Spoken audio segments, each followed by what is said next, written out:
Selamat pagi Ibu, Bapak, dan anak-anakku.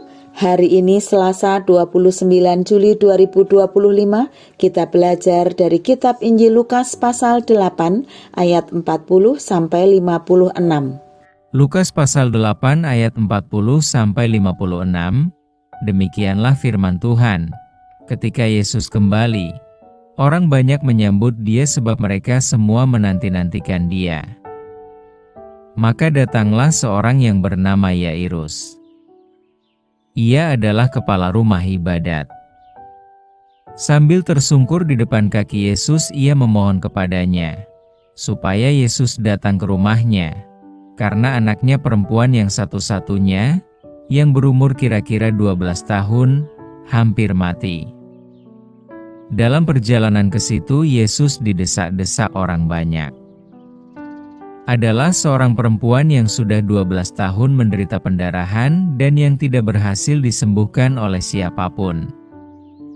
Ia maju mendekati Yesus dari belakang dan menjamah jumbai jubahnya, dan seketika itu juga berhentilah pendarahannya. Lalu kata Yesus, "Siapa yang menjamah aku?" Dan karena tidak ada yang mengakuinya, berkatalah Petrus, "Guru, orang banyak mengerumuni dan mendesak engkau." Tetapi Yesus berkata, "Ada seorang yang menjamah aku, sebab aku merasa ada kuasa keluar dari diriku." Ketika perempuan itu melihat bahwa perbuatannya itu ketahuan, ia datang dengan gemetar, tersungkur di depannya dan menceritakan kepada orang banyak apa sebabnya ia menjamah dia dan bahwa ia seketika itu juga menjadi sembuh. Maka katanya kepada perempuan itu, "Hai anakku, imanmu telah menyelamatkan engkau, pergilah dengan selamat." Ketika Yesus masih berbicara, datanglah seorang dari keluarga kepala rumah ibadat itu dan berkata, "Anakmu sudah mati, jangan lagi engkau menyusah-nyusahkan guru." Tetapi Yesus mendengarnya dan berkata kepada Yairus, "Jangan takut, percaya saja, dan anakmu akan selamat."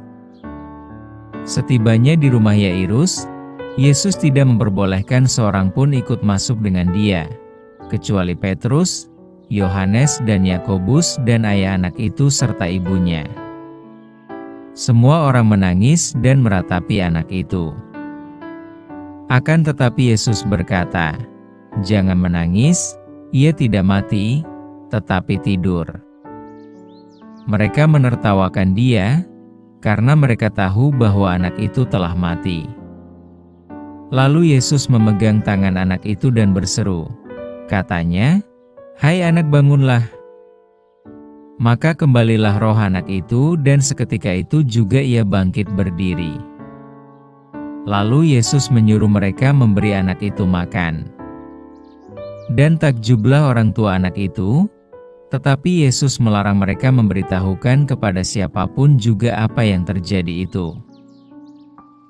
Kepada Dialah kita yakin dan percaya. Siapa yang tidak ingin sembuh dari penyakitnya? Semua orang ingin sembuh dan tidak sedikit yang ingin sembuh dalam sekejap. Inilah yang menyebabkan sebagian orang mencari kemanapun dan mencoba apapun demi menemukan pengobatan yang paling mujarab bagi dirinya. Demikian pula dengan dua orang yang kita baca kisahnya hari ini, baik Yairus maupun perempuan yang menderita pendarahan mengharapkan kesembuhan saat mereka hampir putus asa. Satu-satunya yang dapat mereka harapkan hanyalah Yesus. Keyakinan itu terlihat dari usaha mereka dalam menemui Yesus. Yairus tidak segan untuk sujud di kaki Yesus. Dengan penuh harapan, ia memohon kepada Yesus untuk datang ke rumahnya dan menyembuhkan putrinya. Demikian pula, perempuan itu memberanikan diri untuk mendekati Yesus dan menyentuh jumbai jubahnya. Melalui kedua peristiwa ini, Yesus mengajarkan keyakinan iman yang sesungguhnya, yakni yang berpusat pada Dia dan firman-Nya yang penuh kuasa. Kita percaya bukan karena siapa kita, melainkan karena pribadi Yesus itu sendiri. Dikala hidup ini terasa seperti jalan buntu dan sepertinya tidak ada lagi harapan, kita seringkali lebih mempercayai keadaan yang terlihat. Jika demikian, kita hanya akan mendapati kekecewaan dan keputusasaan. Namun tidaklah demikian jika kita memiliki iman yang benar di dalam Yesus Kristus. Allah ingin kita percaya kepadanya dalam segala situasi dan kondisi yang kita hadapi, bahkan saat tampaknya tidak ada jalan keluar.